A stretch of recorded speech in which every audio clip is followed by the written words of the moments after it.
The Philadelphia Flyers have surprised a lot of people with a 2-0 start. Rachel Donner of Locked On Flyers is here to talk about John Tortorella's team and how they did it. All that and more coming up on this episode of the Locked On NHL Podcast. You're Locked On NHL, your daily podcast on the National Hockey League. Part of the Locked On Podcast Network, your team every day.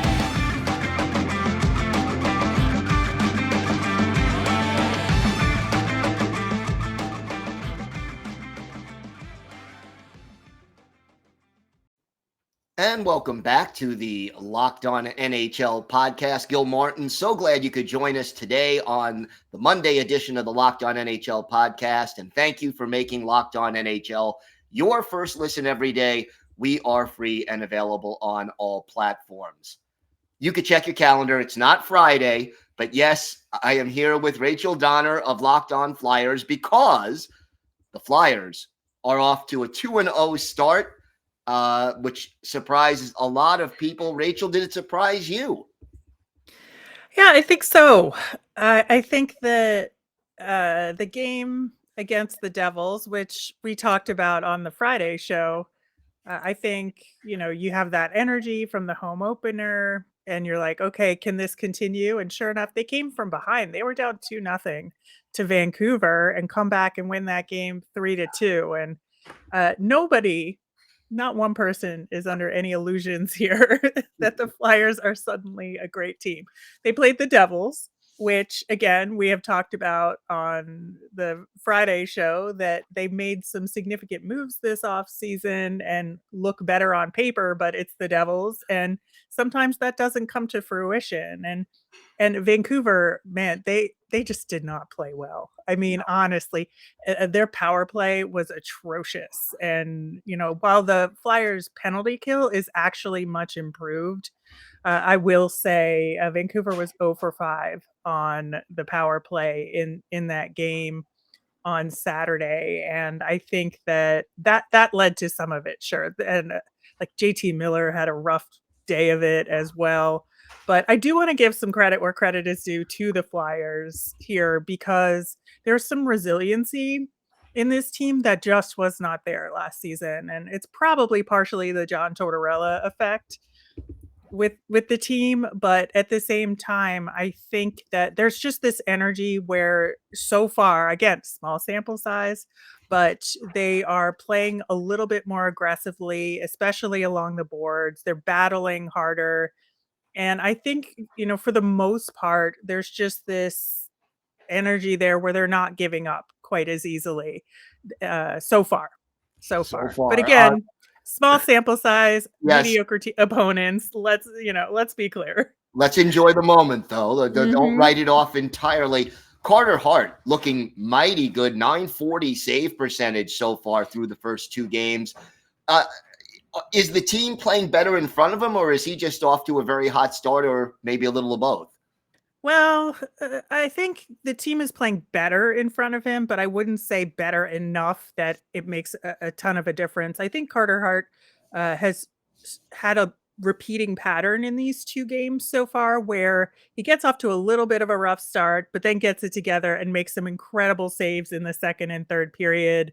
And, he's also faced a lot of shots. I think the Devils had 37, 38 shots on goal, something like that on Thursday. So, the save percentage is high because he was facing a lot of shots. That being said, I think that, Carter Hart, having not played at all in the preseason, it's going to take him a little bit to get, a full 60 complete game and get his routine and rhythm going. But so far, so good, I would say. Like he has played tremendously when he's needed to and made some really key saves. Well, that's an encouraging start. Talk to me a little bit about the leadership on this team. Scott Laughton wearing a letter now on his jersey, something we haven't seen before. What is he adding to the mix leadership-wise? Yeah, it's been interesting because John Tortorella has said from the start that he is in no rush to name a new captain. I think, there was an assumption that maybe Sean Couturier would get that spot, maybe a Kevin Hayes. And Scott Lawton has been sort of a dark horse candidate because he's very much a hardworking, keeps his head down kind of guy and just plays whatever role they ask him to. They've had to rotate him into center over the last years, even though he's more of a wing. And I think that Tortorella just recognizes how hard he works. And so far has given Lawton the A out there, nobody else. And nobody's getting that C for a while. And, that could change. Torts could give the letter to somebody else. Right now, it's been, I think, just a reward system for guys that are putting in the effort. And, Scott Lawton scored a shorthanded goal on Saturday. A really great shot, but a real good complete effort from him in that game as well. And a lot of offense so far coming from Travis Konechny. Talk to me about his early season performance. Yeah, that's the thing I think that's been the most fun to watch in these first couple of games because Travis Konechny struggled last year, just did not have the shot. And he was firing, but it just wasn't going in. It just felt like his focus wasn't there. And we weren't sure what was going to happen with him. A lot of people, myself included, to be honest, had suggested that we should see what's, out there in terms of the trade market. What could the return be? And they did not trade him. They put confidence in him coming into this season. And, I think he's really gelled with this work ethic and this system that Tortorella is trying to put into place. And it's just kind of snapped into place for him in a way that I think he feels much more confident with his shot. And on that shorthanded goal that Scott Lawton got that I just talked about, Konechny just had a brilliant pass off the boards to spring Lawton for that goal. And it was just one of the most smart heads up plays I've seen from him. And it wasn't even him getting the goal. It was the primary assist. So things looking up, but the schedule does get a little tougher now. 3 road games against playoff teams from a year ago, the 2 Florida teams, and then Nashville. What does John Tortorella's team need to do? Look, like you said, we're under no illusions that this is a Stanley Cup contender, but to keep positive momentum going and to show improvement, what do they have to do? Honestly, I think as long as they can continue that level of effort and that level of aggressiveness, but that doesn't cross too much of a line and put them in the penalty box too much, I think people will be happy. They just want to see the effort and want to see that things are improving. So I think something that would help is if the power play, which is still dreadful, could improve. I think that, again, just giving some of the younger guys some shots in key situations to see what they can do. This will be the first game this season for Felix Sandstrom in the back-to-back to see what he can do in net as well.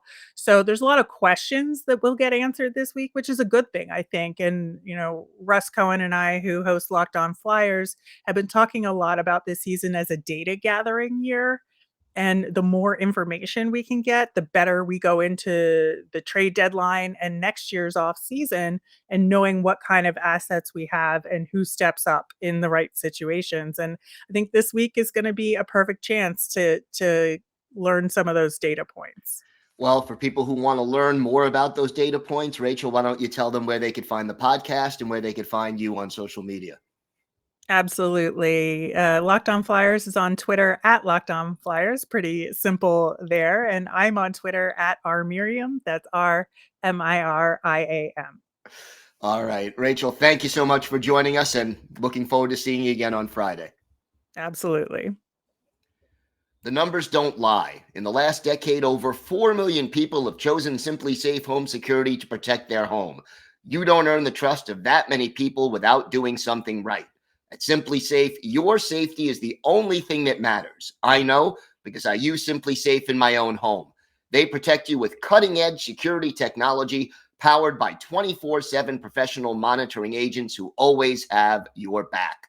Here's why I love it. Simply Safe blankets your home in protection with advanced sensors for every room, window, and door. HD security cameras for inside and outside your home. Smarter ways to detect motion that only alert you when a threat is real. and even hazard sensors that instantly detect fires, floods, and other threats to your home. Our monitoring experts use proprietary advanced response technology to visually confirm when a break-in is real so you can get the highest priority police dispatch.